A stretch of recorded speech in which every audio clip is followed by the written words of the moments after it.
federal government has put up for sale a jet in the presidential fleet, Hawker 4000 aircraft with registration number 5N FGS RC066. The business-size jet, which entered into service in December 2011, has capacity for 9 passengers and 3 crew. Findings indicate that only 73 Hawker 4000 aircraft were manufactured by Hawker Beechcraft between 2001 and 2013, and they were sold for $22.91 million each as of 2012. The federal government is in a published advert on Wednesday disclosed that the aircraft, with a range of 3,190 nautical mile, had flown for 1,768 hours. It said the aircraft could be inspected at the Presidential Air Fleet's hangar located at the Nnamdi Azikiwe International Airport, Abuja. Interested buyers were requested to submit their closed bid to the Chairman, Committee for Sale of Aircraft, Office of the National Security Advisor, Care of Special Services Office, Office of the Secretary to the Government of the Federation. In an advertisement published in some national dailies on Wednesday, prospective buyers were directed to submit a refundable bank draft for $50,000 to the committee with a bid. The presidency had similarly in 2016 put up for sale 2 presidential aircraft, a Falcon 7X executive jet and a Hawker 4000, in line with the directive of President Muhammadu Buhari that aircraft in the presidential fleet should be reduced to cut down on waste. And moving on, the federal government on Wednesday approved the sum of $1.9 million for the construction of a rail line that will link Nigeria to the Niger Republic. The rail line is expected to run from Kano through Katsina and will be linked with the Maradi rail line in the neighboring West African nation. This, however, is not the only contract approved for the Ministry of Transport. A 30.04 billion naira contract was also awarded for the design, manufacture, supply, testing and commissioning of one railway crane of 150-ton capacity for emergency and recovery of rolling stocks. Briefing State House correspondent after the 16th Virtual Federal Executive Council meeting, FEC, members of the council broke down other memos approved by the council, including 62 new Black Maria vehicles, 8 more forensic auditors for the NDDC, and the construction of the Umuahia-Bende-Ohafia Road. The highway on Umuahia is expected to engulf over 12 billion naira, while the sum of 3.7 billion naira was approved as increase of the contract for the construction of the Petroleum Development Fund corporate headquarters in Abuja. In a similar vein, 8 more forensic field auditors were added to the NDDC audit, while 1,800 laptops were approved for the Customs Service School in Abuja, Lagos and Kano for the sum of 351.5 million naira, and 197.8 million naira was approved for the expansion of the Nigeria Customs Service cash management software. The federal government will on Thursday meet again with the Nigeria Labour Congress (NLC) and Trade Union Congress (TUC) on the threat by the organized labor to proceed on an indefinite strike and protest over the hike in electricity tariffs and fuel pump price. The government is expected to unfold its palliative plans during the meeting, which would hold at the Banquet Hall, Presidential Villa, Abuja. The Deputy Director, Press and Public Relations, Federal Ministry of Labor and Employment, Charles Akpan, disclosed the meeting date in an email on Wednesday. The federal government and the unions had met on Tuesday, but the dialogue ended in a deadlock following the failure of the government to reverse the price increase or offer palliatives to cushion the effect on the workers. Meanwhile, ahead of the threat by the Nigeria Labour Congress (NLC) to resort to an industrial action to force the federal government to rescind its decision to hike oil and electricity prices in the country, the Nigeria Governors Forum (NGF) has resolved to hold an emergency meeting of all the governors. The aim of the meeting is to seek ways of settling the rift between the government and the NLC, as well as to find a mutually agreed soft landing on amicable grounds. This was disclosed in a communique late on Wednesday by Abdulrazak Bello Bangido, a spokesman for the Nigeria Governors Forum Secretariat. According to the statement, all governors are expected to attend the meeting. The Director General of the Forum, Ashishana Bayo Okaru, stressed that the matter is considered to be of urgent national importance, which needs to be quickly resolved in order not to worsen the already bad situation of Nigerians as caused by the coronavirus pandemic. The meeting, which is the first NGF emergency virtual teleconference, starts at 6 p.m. on Thursday, September 25th. Heavy Duty and Haulage Transport Association of Nigeria has filed a suit at the Federal High Court in Abuja, asking that the excessive taxes imposed on their members across the country should be stopped. In the suit, the plaintiffs sought an order compelling the relevant authorities sued as part of the 42 defendants to put an end to the alleged excessive roadblocks and collection of taxes, levies or fees from their members. The Attorney General of the Federation and Minister of Justice, Abubakar Malami, Senior Advocate of Nigeria, the Inspector General of Police, Mohammed Adamu, are part of the 42 defendants in the suit. The plaintiff, through its lawyer, Ebel Ozioko, urged the court to determine if by the provisions of item 59, 62, subsection A and 63 of part 1 of the second schedule of the 1999 Constitution and section 2 and 3 of the Taxes and Levies Act, the state and local government were not prohibited from mounting roadblocks for the purposes of tax collection. The Association of Tank Drivers attached to the suit as an exhibit newspaper publications showing how it had decried the extortion and harassment of its members on the highway.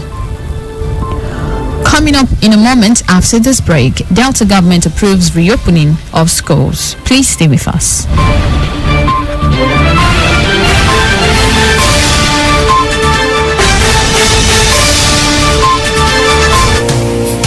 Beautiful one, I call on you today. Bless you. This not the time of bless you. This season where we say coronavirus, so they show itself for the world there. Now time to use tissue paper or handkerchief. Take cover your mouth or nose when you dey cough or sneeze. This not time to always wash your hand. Use hand sanitizer where contain better alcohol. This not time to give ears, as in avoid me, give me space to any person where they cough or sneeze. This not time to protect yourself or neighbors from sickness. So if you notice anything, sharp, carry yourself or the person go hospital or call this number free of charge. You're not going to collect money for your hand. That is toll-free number for 080 00 26 7662. 080 00 26 7662. You first bring this other number for 080 09 70 00010. Remember, say life now says coronavirus not the show for face, so now person with their life and carry first to this message now from KUFM 92.7. Beautiful one, we call on you today. Come feel this place today. Let your presence dwell amongst us.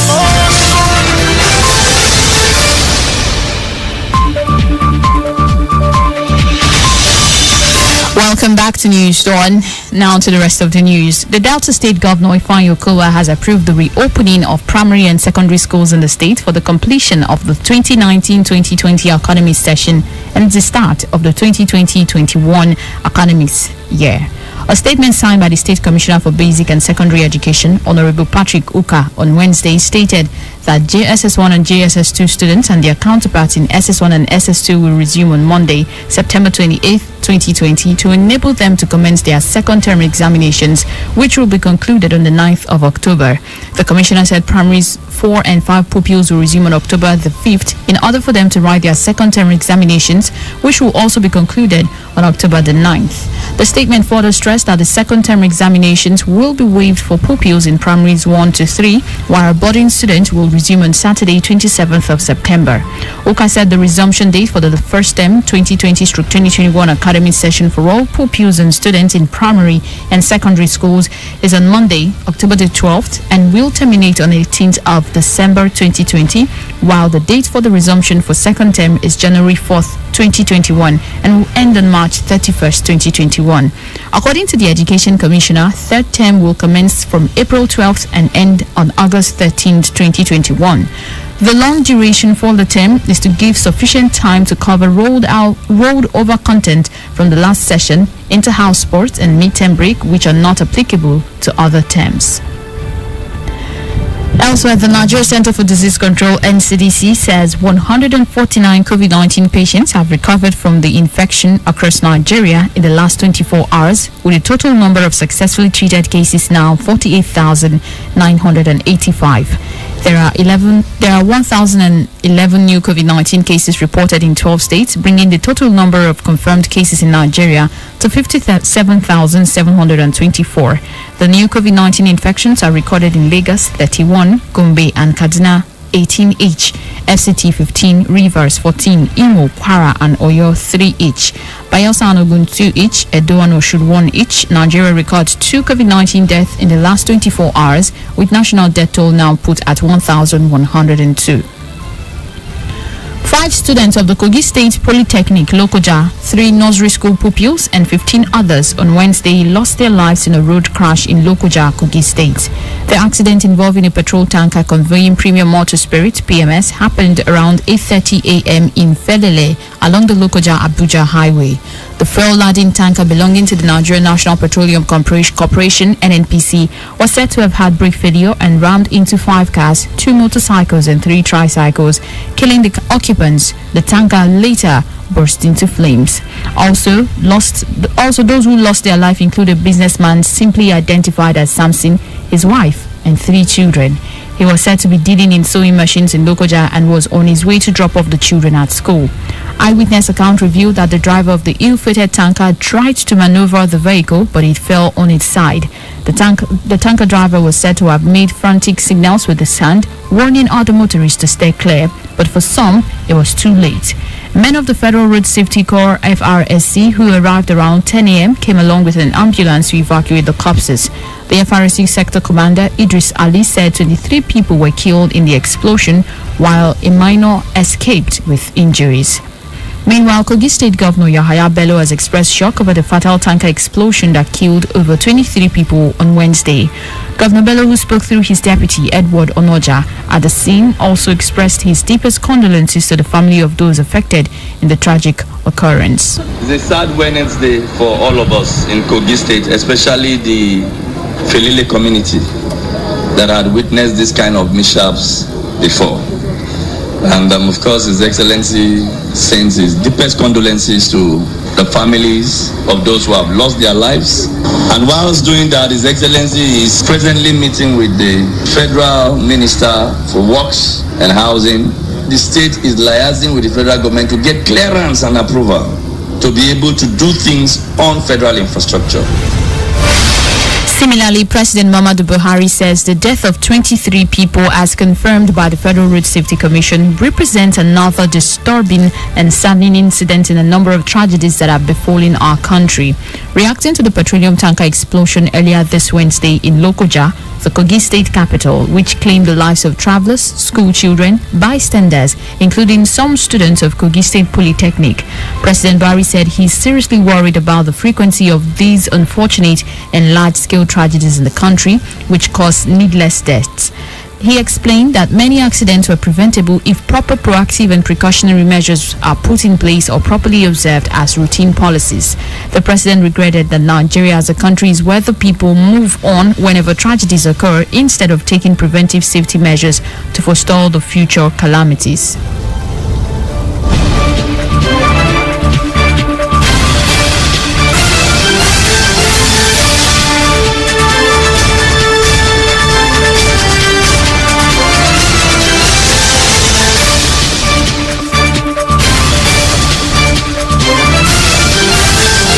President Buhari called on the country's transport authorities, traffic and road management agencies, as well as law enforcement officials to sit up and enforce safety standards with more seriousness, adding that refusal to do the right thing can cause potential tragic problems that harm innocent people.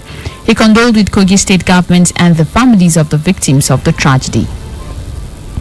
Coming up in a moment on our business news, NBS says food prices rose in August. Charles Operum has more on our business desk this morning. 1,000, 2,000, 3,000, 1 million, 2 million, 3 million, 600 billion, and the last kobo. Oh yes, we follow the money. It's all about the business and the business of business. The gains and the losses. The bulls and bears. The rise and falls. The risk and the satisfaction of seeing the last kobo rise to millions. On KUFM's Business News, the simple and complex jargons of business just make sense. Get the trending news on the morning market, forecast, investment opportunities, policy changes, and other breakout information on the ever-busy world of business. KU Business News, Monday to Friday on our news dawn, 6:30 to 7 a.m. Welcome to Business News. The National Bureau of Statistics, NBS, on Tuesday said the prices of food rose last month. It also said flood caused by the sudden release of water from Kainji Hydropower Dam in Niger State wreaked havoc on the 60 billion naira sugar investment project in the state. According to the NBS, selected food price watch data reflected that the average price of 1 dozen of agric eggs medium size increased year on year by 3.70% and month on month by 1.02% to 478 naira 97 kobo in August 2020 from 474 naira 12 kobo in July 2020, while the average price of piece of agric eggs medium size, that's the price of one, increased year on year by 5.44% and month by 0.76% to 42 naira 78 kobo in August 2020 from 42 naira 45 kobo in July 2020. The report says the average price of 1 kg of rice, imported high quality, increased year on year by 40.69% and month on month by 2.30% to 501 naira 71 kobo in August 2020 from 490 naira 44 kobo in July 2020. It added that the average price of 1 kg of yam tuber increased year on year by 34.74% and decreased month on month by minus 0.15% to 256 naira 6 kobo in August from 256 naira 44 kobo in July. NBS said the average price of 1 kg of tomato increased year on year by 29.48% and decreased month on month by minus 4.65% to 289 naira 6 kobo in August 2020 from 304 naira 01 kobo in July 2020. The Executive Secretary, National Sugar Development Council, Latif Busari, who spoke in Abuja, lamented that the destruction of the sugar project was a huge setback for the flour mills, the sector, and the nation, adding that it would impede the realization of the 4,500 metric tons of sugarcane daily processing by the company and the 1 million tons of sugar production projection recently agreed with the major sugar producers. Busari said the flood which affected the farm was not natural but man-made. Elsewhere, the Central Bank of Nigeria, CBN, is set to appoint a technical advisor for its family home funds, FHF. The fund will be for the deployment of 300,000 homes in the 36 states of the Federation and the Federal Capital Territory. The Apex Bank will recommend for the release of funds, monitor the delivery of the program and utilization of funds, including quality of the portfolio. The bank said funds will be released to FHF on project basis subject to the cumulative maximum limit of 200 billion naira. The CBN said the program is designed to utilize at least 90% locally manufactured input and as a result conserve foreign exchange. It said in that regard, the program will deliberately aim to revitalize local manufacture of construction materials, including doors and windows, iron, sanitary fittings, concrete products, tiles, glass, electrical fittings/fixtures, and bricks. For example, it is estimated that the program will require up to 1.7 million doors, 7 million door hinges and locks, among others. And finally, on business, importers and their agents have said that the 5.0% increase is now effected in duty payable on all imports following the implementation of the new exchange rate by the Nigeria Customs Service, NCS. The charge followed the enforcement of the new regime after the devaluation of the Naira exchange rate to 381 Naira to a US dollar from 361 Naira. A development which most importers say will further impact negatively on the economy, especially the inflation rate. National Public Relations Officer of the Nigerian Customs Service, Joseph Atta, said the increase is not a function of the customs, but that of exchange regime because the customs tariff has not changed. He, however, said the exchange regime may result in a higher amount payable, as the duty payable when the exchange rate was 300 naira will not be the same when it is now 450 naira. Former national president of the National Association of Government Approved Freight Forwarders, NAGAF, Eugene Nweke, agreed with the customs spokesman but stressed that the policy is not in favor of importers who have been excluded from accessing foreign exchange from the official sources. Nweke noted that the exclusion of the initial 41 items, which were later increased to 43, from accessing foreign exchange is in bad taste, as the same government wants such importers to declare funds they source from the black market when they want to import. The NAGAF boss pointed out that when such funds are declared for obtaining from M, it goes into the system, while the same foreign exchange which they are denied is sold to those who sell foreign exchange in the black market.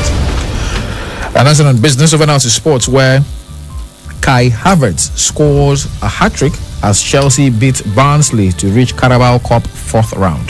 Egosa Igbeka has more in our sports bulletin this morning.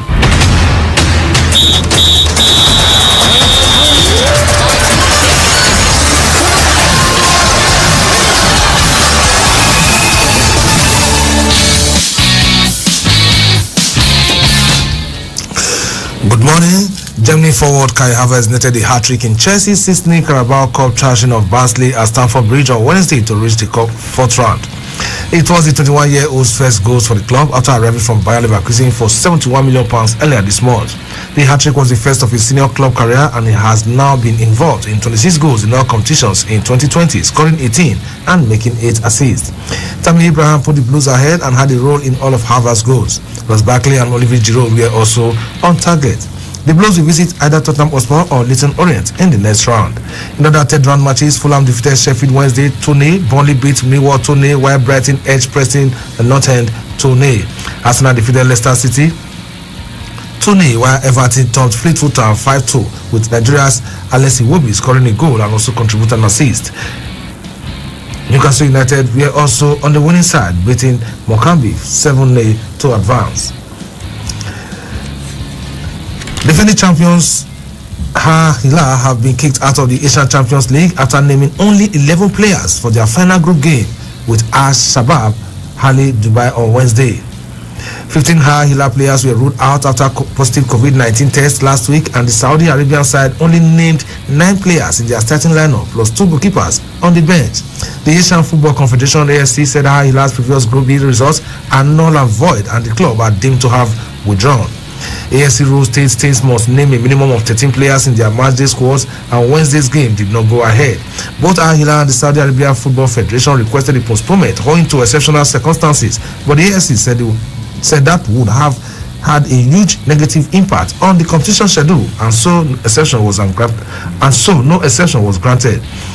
The club narrowly avoided sanction when they named the squad of 14 for their penultimate match on Sunday. On that occasion, a goalless draw against Iran's Shah Kodro saw them qualify for the knockout stage, but their withdrawal means Uzbekistan's Pakato and Shabab Hali Dubai now advance to the last 16. Still talking football, Leicester City midfielder Wilfred Ndidi has pulled out of Nigeria's friendly games against Cote d'Ivoire and Tunisia due to injury. Ndidi copped the injury in the Forces 4-2 league win over Burnley on Sunday. Super Eagles technical advisor Dino Troy is expected to name a replacement for the former Genk of Belgium star ahead of the games. Canada of Spain midfielder Ramon Aziz is the only midfielder included on the standby list by Dino Troy. The friendly matches against the Elephants and Carthage Eagles will hold on October 19 and 13 respectively in Austria. And finally to basketball, where Tila Hero scored a career high 37 points and Jimmy Butler added 24 as the Miami Heat head of the Boston Celtics 112 to 109 points in Game 4 of the Eastern Conference Finals on Wednesday night to move within one win of the NBA Finals. The 20-year-old made 14 of 21 shots off the bench to continue his dynamic playoff run as the Heat grabbed the 3-1 advantage in the best-of-7 series. Goran Dragic scored 22 points and Bam Adebayo contributed 20 points and 12 rebounds. Jason Tatum led the Celtics with 28 points, all coming in the second half, and Jaylen Brown had 21. Kemba Walker scored 20. Gordon Hayward 14 and Marcus Smart contributed 10 points and 11 assists. Miami Heat will get the chance to close out the series in Game 5 in the early hours of Saturday morning. And that's sports news on KUFM's News Dawn. My name is Ewusa Highmaker. Back to Orlando.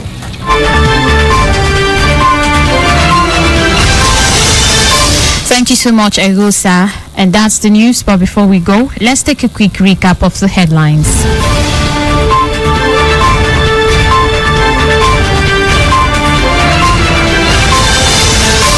President Buhari seeks world support to fight insurgents. Federal government's labor meets first day over electricity and fuel hike. And finally, on News Dawn this morning, 5 polytechnic students, 18 others die in Kogi tanker explosion. Please do remember that the continued unity of Nigeria is a collective responsibility. Be sure to play your part.